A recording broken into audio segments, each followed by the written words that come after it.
Live from our 7 Tasmania studios, your nightly news with Kim Millar begins now. Good evening, everyone. First tonight, the Premier has embarked on his big budget sell, travelling around the state. He's received a mixed reaction to the post-election cash splash, with some left feeling overlooked. Hobart this morning, a Launceston lunch and then to the northwest tonight, with National Cabinet squeezed in as well. It's been a busy day for the Premier on the big budget roadshow, talking up a focus on intergenerational infrastructure. We want to provide work, we want to provide opportunity, but importantly, providing a full book which is not going to carry us forward for the next handful of years, I think will underpin this state for the next decade. The key challenge, too much work and too little workers. We can look at that and take a glass half full approach, or we can look at that and take a glass half full. However you want to look at that. Labor accusing the government of taking on too much debt, still sceptical about future funding for essential services. It's this same old strategy he's been using for years. 1 year of pork, 3 years of pain. The Greens say climate action hasn't been made enough of a priority. The government isn't tackling this in a comprehensive way. If they were serious about the climate crisis, they would end native forest logging. And while the budget spends big on health, some were hoping for immediate action. We have nurses and midwives working across the state, double shifts, overtime, just to ensure safe patient care, and there are incredible challenges in terms of filling even permanent positions across the state. Other services receiving a boost. We're pleased to see some of the mental health commitments, because industries like arts, hospitality, tourism, they are struggling. Welcomed by hospitality. Of just promoting mental health and normalising something which we all struggle with at some point in our lives. The forward estimates rely on Tasmania avoiding a Delta outbreak. $300 million set aside in the budget to handle any future struggles as businesses brace for impact. Businesses are squirreling money away at the moment, trying to keep things put to one side, so that if or when we do get a lockdown, they can sort of get themselves through it as much as possible. The Tasmanian Chamber of Commerce says businesses need a clear plan out of the COVID bubble. When we get to 80% vaccination is really the question on a lot of my members' lips. Now, what happens? Do we still shut the state down? Do we still have lockdowns? The Premier's response? I would see, once we get to 80%, the lockdowns will be used very minimally. Hammering home the same old message. With all Tasmanians aged 16 years and over now able to make an appointment, our message is simple: don't wait, vaccinate. Thanks very much, ladies and gentlemen. Meg Sides, 7 Tasmania News. A man has died in a logging incident in the Huon Valley. Emergency services were called to the scene at Geeveston just after 11 this morning. Details surrounding the incident are still unclear, but it will be investigated by WorkSafe Tasmania. The man's next of kin have been notified. Authorities in the north have continued the state's COVID blitz. Police, WorkSafe and transport inspectors checking in with businesses and customers in Launceston CBD to make sure they are complying with COVID safeguards. We're all checking the QR codes, the check-in TAS information within businesses around the CBD and through taxis and rideshare facilities. 25 people were given formal warnings about their requirements, with 2 businesses issued improvement notices. Well, Tasmania will be doubling its hotel quarantine capacity in the next week to accept more travellers from high-risk areas. Peter Gutwin says some of the space will be given to Tasmanians looking to return from New South Wales, with around 100 currently trapped there. The state will also aid the reception of Afghan refugees amid the war-torn country's worsening crisis. The Premier says he accepts Tasmania is likely to see a Delta case, but is confident it can be contained. And Tasmania's top dog is among thousands of fans licking their lips ahead of a weekend of finals footy. BURNIE's Elizabeth Bennett played a small part in saving her beloved Bulldogs when the club was on its knees. On Sunday, she'll be there when the Dogs fight for survival again. Every dog has its day. Elizabeth Bennett's is Sunday, the elimination final she never thought she'd see in Tasmania. I love the colours, I love wearing all the gear. In fact, she has so much Bulldogs gear, she's running out of room. Much of it bears the signatures of her playing idols. Some is truly untouchable. She bought a special beer can in the 80s and promised to only drink it when the Dogs finally won a flag, something which took decades. I just decided I better not poison myself by drinking it 10 years later. While the team fights to see another day on the weekend, Liz remembers when its mere existence was at stake. Up yours, Oakley! At risk of a merger, Liz donated money from Tasmania as Footscray's fight back saved the club at the turn of the 90s. I thought, well, I'll have to do my bit. So, yeah, I was working, had a bit of money, not a lot, but I just donated what I could and hoped for the best. Liz started her collection with this Footscray mirror in 1979, which was 25 years after the club won its first premiership and 37 years before they won their next. The wait wasn't so long for young siblings Hamish and Ella, who will be travelling to Launceston from the other end of the state. How did your dad get you into going for the Bulldogs? He forced us. Yeah, basically. As for the men and women in blue, they're putting extra numbers behind the ball this weekend to make sure road users are playing by the rules. There's always winners and losers in the football, but with road safety, we're all on the same team. Last-minute hopes of a lift in the crowd cap have been denied, but for the lucky 10,000 with tickets, there's only 2 sleeps to go. They all work as a team and they're inspiring for people like me. Tom Johnson, 7 Tasmanian News. Launceston could soon be home to a new exhibition and cultural centre under a new proposal. The $60 million project features a centre to host concerts and conferences, with plans also to build a hotel to accommodate an influx of visitors to the city. An empty plot of land to be transformed into a cultural mecca with a full-blown auditorium for the TSO for 750 with 750 seats, and at the same time an exhibition and conference centre for 1,000 seats. The sounds of the Tasmanian Symphony Orchestra could be filling its new northern home in a few short years' time, with plans to be submitted to the council for approval. With the pandemic crippling live performances, the TSO hopes this will be a viable option for the future. We just happened to think, what if this was a building that could incorporate some state-of-the-art cultural facilities where the commercial purpose could be integrated with the cultural purpose. The name of the cultural centre, Kanamaluka, a nod to the site's Aboriginal heritage. It is really monumental for the Tasmanian Aboriginal community, as it's a sign of recognition as Aboriginal people of the traditional and first owners of Lutruwita, Tasmania, and particularly Kanamaluka, where the cultural centre will be based really on the banks of Kanamaluka, the Tamar River. A new hotel opposite where the Peppers Silos is will be built alongside Kanamaluka, with predictions the centre will bring up to 20,000 extra people to Launceston.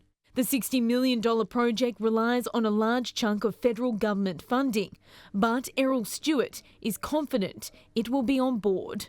That's going to be probably at a pretty appropriate time coming a federal election, and if we can convince the 2 local people that might stand for Liberal or Labor, we think we'll get the nod perhaps in March or April next year. Elizabeth O'Neill, 7 Tasmanian News. Some retired rugby stars have taken a sweet trip to Hobart on a statewide tour. The Classic Wallabies, a group for former players visiting the factory of Rugby Australia's main partner, Cadbury, to see how the Tasmanian treats are made, while encouraging local children to take up the sport. It's just a great way of connecting with, with people, especially kids. I think rugby is a good way, and there's a lot of involvement with different skills. But at the end of the day, it's a game. The ex-players continuing their Tasmanian tour in Launceston tomorrow. A Launceston rugby club has defied the odds to come out of recess and make the state's premiership grand final. Tomorrow's game at Royal Park is a culmination of an incredible season for the Tigers, but they've got their eyes on the big prize. The final preparations for what could be a fairy tale comeback. When the Launceston Bees Rugby Club folded in 2017, nobody could have dreamed the club would play in a grand final only years later. It was very disappointing. I've been involved with this club since 2001, since I was 11, so it was certainly very sad to see it. But a dedicated group of volunteers have worked tirelessly to see the club roar back to life, revived under its historic name, the Launceston Tigers, and its old colours. Very proud of the club, because it would have been very, very easy for it to fall over and just fall into, the bin of dead sporting clubs. Their first year back playing in the First Division, and they've exceeded all expectations, finishing the season on top of the ladder. Now, all that stands between them and glory is a date with the Devonport Bulls, the league's premier team over the past few seasons. Everyone just sort of backs each other up, and yeah, we all have very similar goals, very similar ideas for the game, and everyone knows what their role is. That's the most important thing. The atmosphere has definitely been picking up over the season. It's been really fantastic, and definitely throughout this season itself we've had a big build, just with, I suppose, clubmanship. Vincent Bell's battled injury for 2 years to get himself ready for this day. It'll be my first major grand final of senior grade sport, so it'll mean a great deal to run out there with the boys tomorrow. It's also the first time the Tasmanian Grand Final's been held in the north since at least the 80s. It's been long enough that nobody can quite remember. It's going to be a very special moment, I guess a rewarding moment for everyone that's put all their hard work in over the last couple of years. Years in the making. That special moment kicks off at 3 p.m. tomorrow. Josh Duggan, 7 Tasmania News.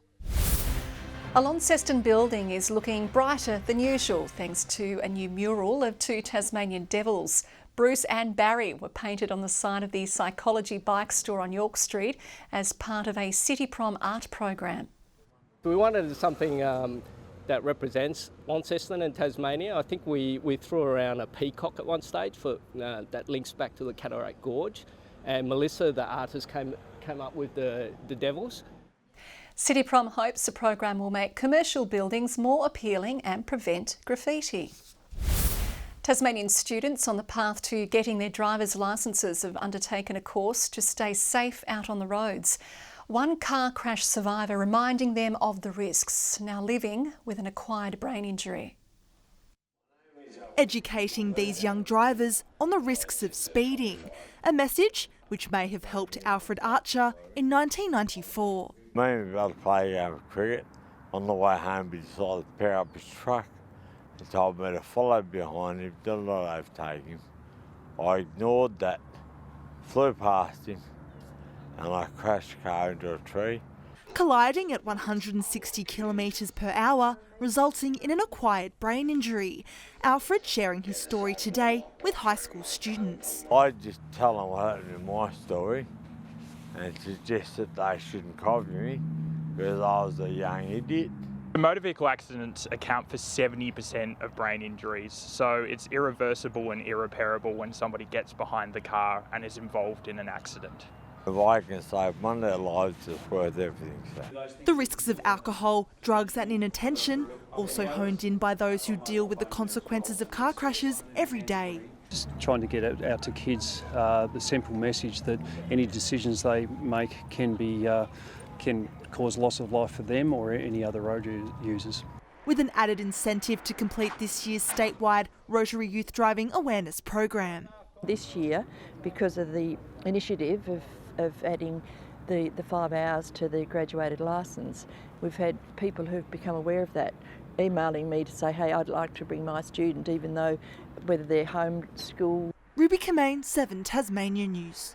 Seasons are on the line for Clarence and Kingborough in the TSL on Sunday. Some Clarence regulars are injured, giving an extra sense of purpose for those who will be lining up for the Roos. I think the players that aren't injured that are playing this week understand how desperate those guys that we've lost over the last few weeks would be, and it's really important that we go out and represent those guys as best we can. Having finished 4th, the Tigers have defied expectations, having lost AFL talent Kieran Lovell and Mackenzie Willis before the season, plus a host of others. We've probably lost over 20 players off our list to community footy, and guys like Kieran and Mackenzie going up to higher levels. It was pretty grim around Christmas time last year. Battle for a spot in the preliminary final at Blunston Arena on Sunday, the first bounce at 2 o'clock. To the SFLW, and the final series is upon us, with teams preparing for a bumper end of the season. Semi-finals will be held tomorrow throughout Greater Hobart, including an exciting clash between Glenorchy and Clarence, with both teams feeling confident. Yeah, we're pumped. You know, finals is always a funny thing. Like, we've been top of the ladder, undefeated, except for one forfeit the whole year, but you just never know going into finals. So we've prepared really well and everyone's really looking forward to getting into it. Coach Andy's prepared us really well. We're pretty confident, obviously kind of the underdogs, but we're ready to go. That game will kick off tomorrow at midday at KG5. Another podium finish for Stuart McSwain in the Diamond League, this time in Switzerland. Like he did at the Olympics, McSwain decided to set the pace rather than take a slipstream in the pack, powering ahead of the field before eventually settling for third in the 3,000 metres. He was watched by 12,500 fans packed into the stadium. Jake Birtwistle has signed up to the Super League Triathlon, which has a prize pool in the hundreds of thousands of dollars. He has been drafted to the Rhinos franchise, one of 5 teams competing in London, Munich, Jersey and Malibu from next month. He last competed in the format 4 years ago. And adding to the hype of AFL finals in Tasmania is whether we'll see Buddy Franklin kick goal number 1,000 in Launceston tomorrow. He needs 8, but his record here is 13, as Anthony Hudson famously called, far better than me. So tonight's Friday flashback is to that iconic day in 2012.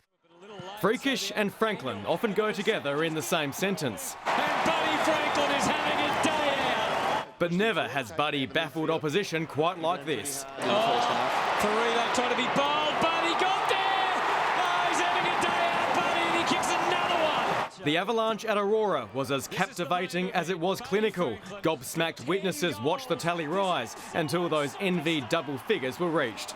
First time ever, 10 goals for Buddy Franklin. But with a quarter and a half to go, the main event wasn't over. Not by a long shot. He's getting into uncharted territory now. That is 11. The question was no longer how much the Hawks would win by, but how many he would kick. Here we go. Buddy Franklin for 12.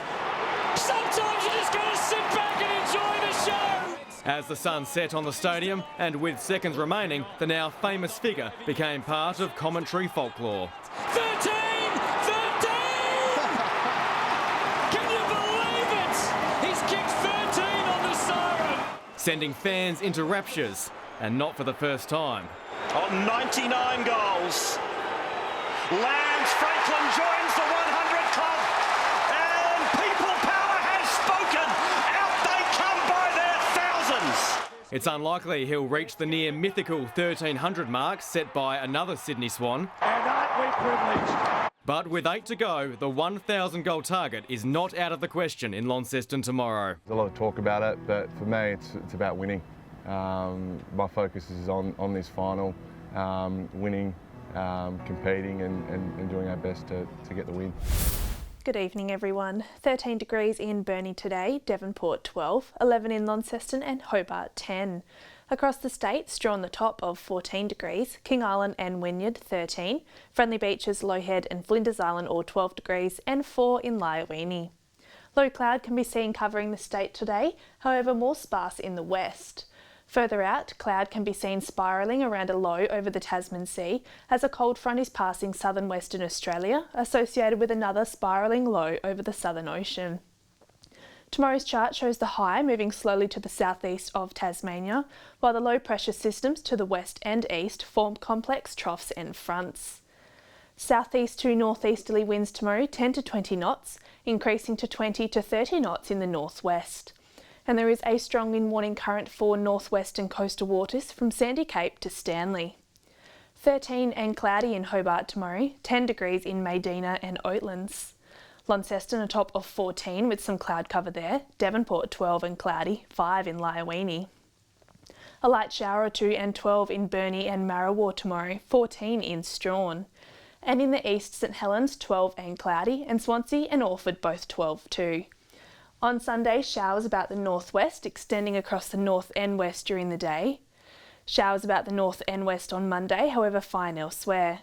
And on Tuesday, showers extending statewide in the morning and afternoon, then easing and contracting to the west. 19 in Perth tomorrow, Adelaide 17, mostly sunny in Melbourne, Sydney 19 degrees and sunny and 26 in Brisbane. And currently Hobart mostly cloudy and 9 degrees and cloudy and 9 in Launceston and Devonport. And Kim, that's Friday night's weather. Thank you very much, Chelsea, and that is Friday night's news. You can join Letitia and Lou over the weekend. Thanks for your company this week. For now, good night.